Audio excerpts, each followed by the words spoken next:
Et je donne maintenant la parole au représentant du Vanuatu pour qu'il introduise l'allocution du chef du gouvernement.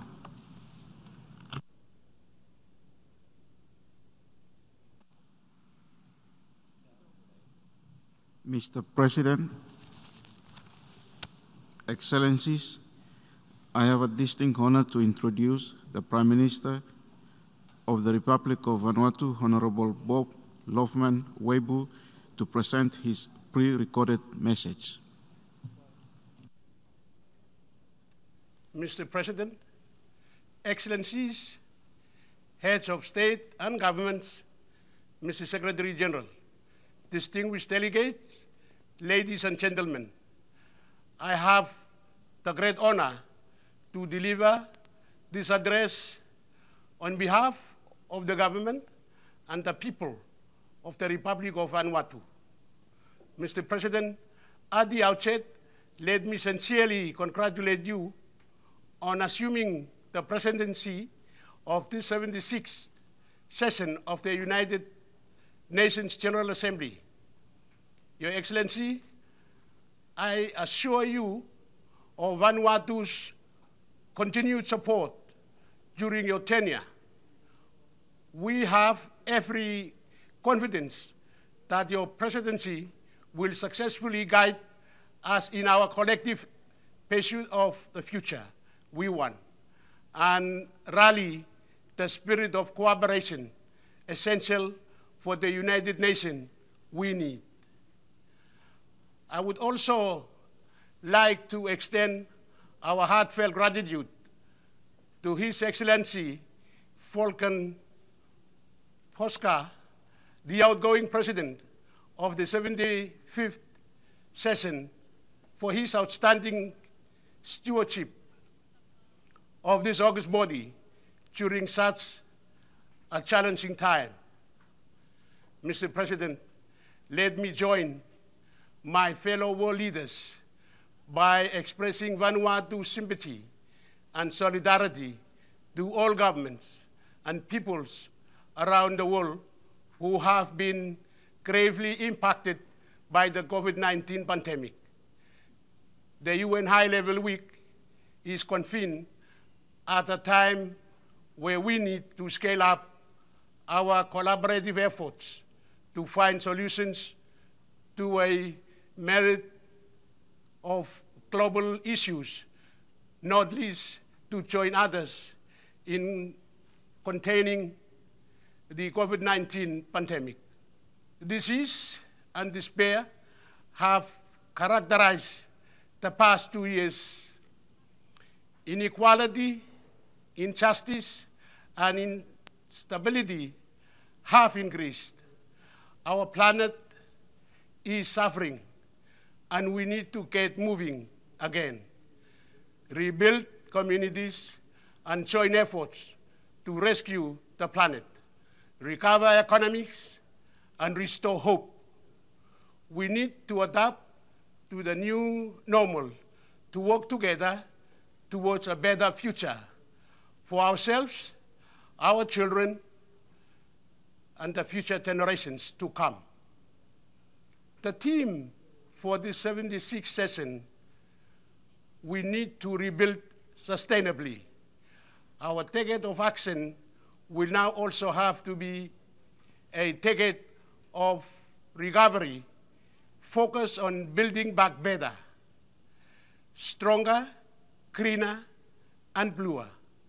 Is very fitting to address the current global challenges that we face and is consistent with the 2030 Agenda for Sustainable Development.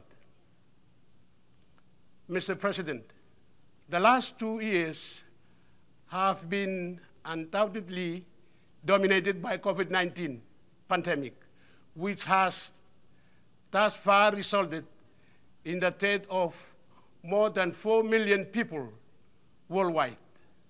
The pandemic represents one of the most profound challenges to socio-economic development in all countries.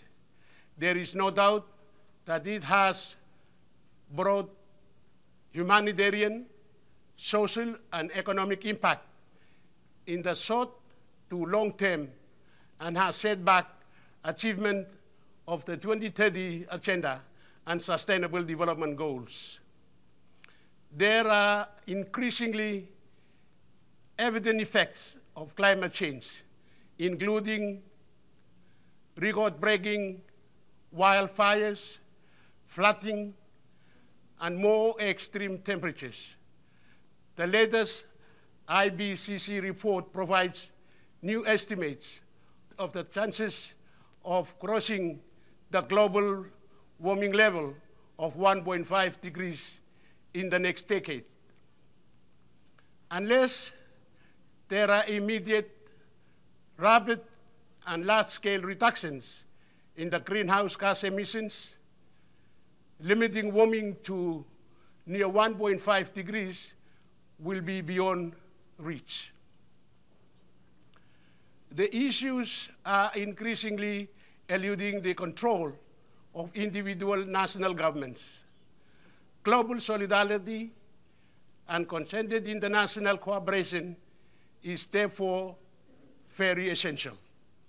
For us and other small island developing states, especially, our biggest threats are global, most notably climate change, the management of our oceans, and of course, the COVID-19 pandemic. Therefore, our solutions too must be global. To recover better together, we need to take comprehensive action at the global, regional, and national levels. Effective and sustainable support is now needed more than ever to regain momentum of international cooperation to advancing the 2030 Agenda, while building inclusive economies and resilient societies. The Pacific leaders, during the recent 51st Pacific Leaders Forum meeting, also acknowledged the challenges that threatens the strength and solidarity of the Forum family, and calls on leaders to be redirected to the Pacific way of dialogue to address these challenges. This includes the COVID-19 pandemic, economic challenges, the intensifying climate crisis facing Pacific Islands countries, and intensifying of geopolitical competition in the Pacific region. In Vanuatu, Mr. President, in all countries, the economic shock caused by the pandemic has exposed structured weaknesses, notably in health, social protection systems. For Vanuatu, a recently graduated from least developed country, the challenges was compounded by a natural disaster, COVID-19 pandemic, followed by Category 5 tropical cyclone Harold, which caused extensive devastation in April 2020, has meant detrimental impacts on the economy, society, and communities at the unprecedented level. The path to recovery will be a challenging one to navigate if the pandemic is not contained soon. Like many other small Pacific Island countries, Vanuatu has managed to escape the COVID-19 transmission. Swift lockdown on international borders provided a window to prepare on the health side, but these containment measures have crippled the economy. If the coronavirus did enter Vanuatu, the health focus would immediately need to swing from prevention and preparedness to treatment and containment. An internal lockdown would heavily impact private and domestic sector participation in recovery process and further stress to the economy and deepening the impact on community coping mechanisms. For Vanuatu, rapid closure of international borders in March 2020 meant transitioning from a health threat to an economic emergency. Many businesses, especially those resilient on tourism, effectively ground to halt. No tourist arrival and a reduced resilient community immediately impacted the hospitality and construction sectors, putting at least 8,000 formal jobs in jeopardy and affecting the livelihoods of tens of thousands of people in the informal sector. For more than 1,000 licensed handicraft artisans, their incomes plummet into near zero. Mr. President, as a small island nation, we know too well the importance of global solidarity. We know from experience that we are always better off when we are working together rather than in isolation. It was in this spirit that we came together as a nation in July to celebrate our 41st anniversary of independence. We celebrated our achievements with strong determination, resilience, and hope for a better future, despite the catastrophe that has been unleashed by the pandemic and natural disasters. We recommit ourselves as a nation to work towards economic self-reliance with a major focus on the productive sector.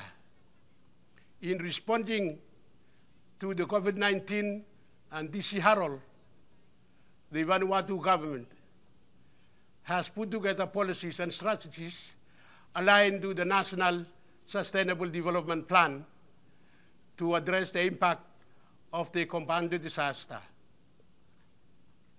We react swiftly, imposing international lockdown, followed by an extended period of national state of emergency from March 2020 to date.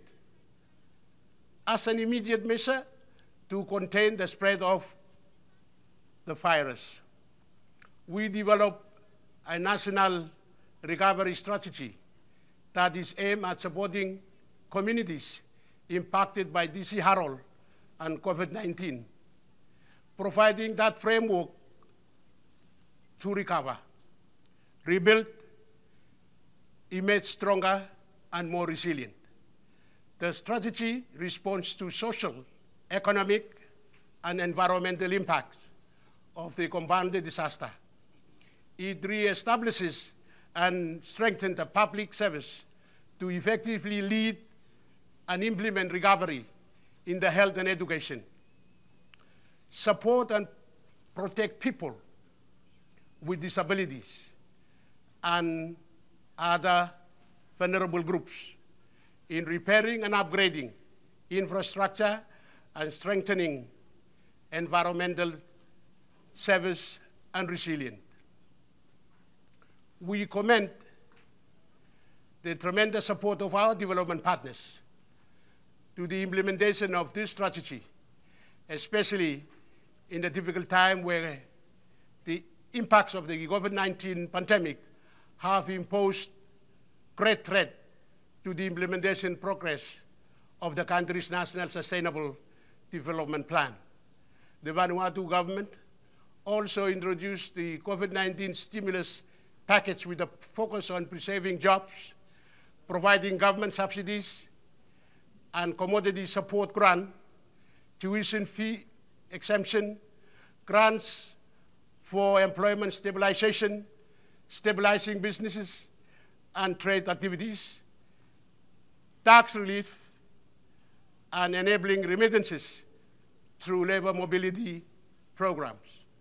Recognizing our development partner support, the government has spent over 4 billion FATU for this program and may require further prudent fiscal measures to sustain the economy if the COVID-19 situation persists.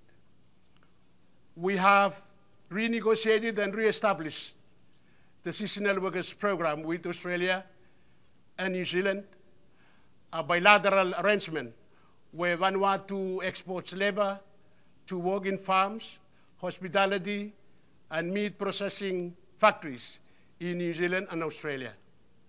The program has proven to be a success with more than 5,000 Vanuatu workers recruited in the midst of the COVID-19 pandemic.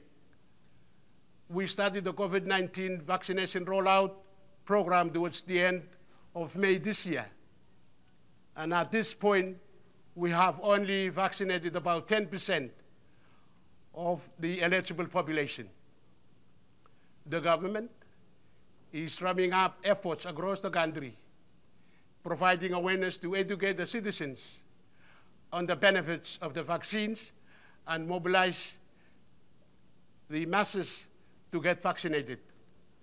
We thank our major development partners who assisted us to make vaccines available through the COVAX facility. Vaccine access remains the most critical issue for the global recovery. Global cooperation on vaccines is required to help prevent renewed waves of infection and emergence of new variants to end the health crisis sooner and allow for faster normalization of activities in all countries.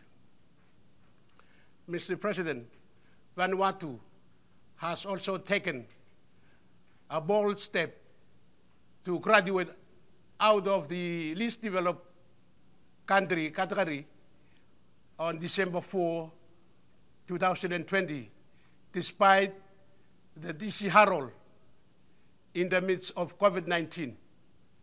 We have done so because we believe it is the right thing to do, which propels Vanuatu in a positive can-do attitude that we will rise up and do all we can with courage, boldness, and determination to address and cope with the natural characteristics of our existence, and most importantly, the unique nature of the COVID-19 pandemic that is still unraveling. We wish to acknowledge the invaluable backing from the UNESCAP, UN-TESA, and UNCDAD, the EU, the government of Australia, New Zealand, Japan, and China, and other development partners who are supporting the implementation of Vanuatu's and environmental sustainability. I wish to also acknowledge support from the international community to successfully get the United Nations General Assembly resolution which extended the international support measures cut-off date for the Vanuatu to December 2025. The extension gives us ample time to fully recover from the impacts of DC Harold and ensuring also the full implementation of our smooth transition strategy, particularly in the targeted areas of trade, aid for trade, and participation in international forum. We need the international community to strengthen and expand international support measures, both for graduating and graduated countries. This is especially important given the impact of the COVID-19 pandemic, and to build resilience in these countries to ensure smooth transition. The graduation support facility by UNGA, offering dedicated capacity development support services as a new measure of support to graduated and graduating LDCs, is an excellent example. The facility being piloted by UNGA in Vanuatu is supporting us to implement our smooth transition strategy. Vanuatu will share its experiences to inform the services of the facility to other graduating LDCs. I want to also highlight the need for UN agencies to implement monitoring mechanisms for graduating and graduated countries and provide better incentives for the countries to participate in that mechanism, as many face capacity challenges. Here, regional UN organizations like ESCAP could continue its support to graduating LDCs in preparing for smooth transition strategies and scale up its technical assistance to graduated countries in implementing and monitoring the strategies. Mr. President, in the area of human rights and decolonization, as we look ahead to the future we want, we must picture a world of freedom. One that is free from predominance of colonial rule, persecution, and human rights abuses. In my region, New Caledonia, French Polynesia, and West Papua are still struggling for self-determination. Drawing attention to the principle of equal rights and self-determination of peoples as stimulated in the UN Charter, it is important that the UN and the international community continue to support the relevant territories, giving them an equal opportunity to determine their own statehood. With the recent referendum results in New Caledonia, in comparison to the 2018 results, there is now a narrow margin of votes between those voting for and against independence. It is therefore important that the referendums remain free, fair, transparent, and continue under the supervision of the United Nations. It is in this connection that we continue to remind ourselves, the people of Vanuatu, of our strong cultural connection with Humanubne and Humanaying Islands, commonly referred to in English as Matthew and Hand Islands. Recognizing the incomplete process for the decolonization of Vanuatu, we hope that the UN-led process draws a clear pathway to achieve peaceful settlement of these disputed islands. Mr. President, there are widespread human rights violations around the world. In my region, the indigenous people of West Papua continue to suffer from human rights violations. the Pacific Forum and ACB leaders, among other leaders, have called on the Indonesian government to allow the United Nations Office of the Human Rights Commissioner to visit West Papua Province and to provide an independent assessment of the human rights situation. To date, there has been little progress on this front. I hope the international community, through appropriate UN-led process, takes a serious look at this issue and address it fairly. In conclusion, Mr. President, amongst many other issues facing the world today, COVID-19 pandemic is undoubtedly an imminent and common threat to humanity. To ensure global recovery and building back better together, global cooperation on vaccines is very essential to allow for faster normalization of activity in all countries. The world is only resilient as the least resilient country. The theme of the 76th session of the UN General Assembly is very fitting and points us to the very essence of the United Nations. As embedded in the United Nations Charter, the system was designed to be flexible, to allow merit of challenges and unforeseen issues to be urgently addressed. To recover from the pandemic, we need international cooperation to build back better for a sustainable, inclusive, and just recovery. We must leave our differences and disagreement aside and renew our collective commitment to multilateralism. We must combine our efforts to address our global challenges and make sure that no one is left behind. I thank you.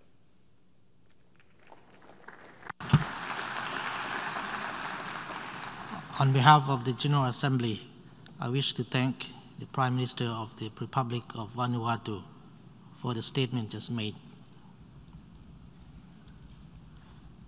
The Assembly will hear an address by His Excellency Philip Edward Davis, Prime Minister and Minister of Finance of the Commonwealth of the Bahamas.